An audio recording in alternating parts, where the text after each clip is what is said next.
برای چی امروزها اشخاص زیاد کوشش میکنند که علم جویند، کتاب‌های زیاد را شاید بعضی از آنها مطالعه کردند اما صاحب علم شده نتوانستند؟ شاید یگان چیزی علاوگی برای این لازم باشد.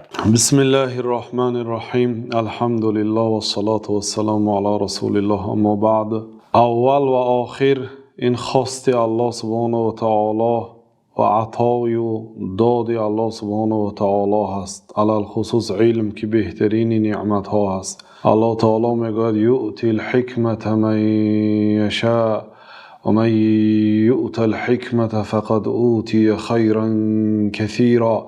الله تعالی به کسی خواهد حکمت میدهد، یعنی علم نافع و عمل صالح. و کسی حکمت داده شده است واقعا خیری بسیار داده شده است. سهراب جان گفتید که حکمت است، گفتید چی منظور شما است از این حکمت؟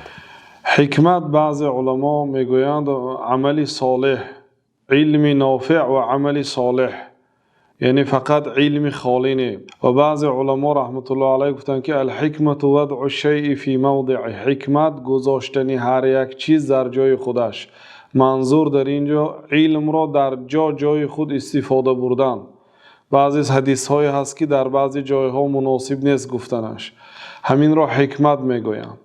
کسی حکمت داده شده است در حقیقت خیر بسیار داده شده است، میگوید الله تعالی.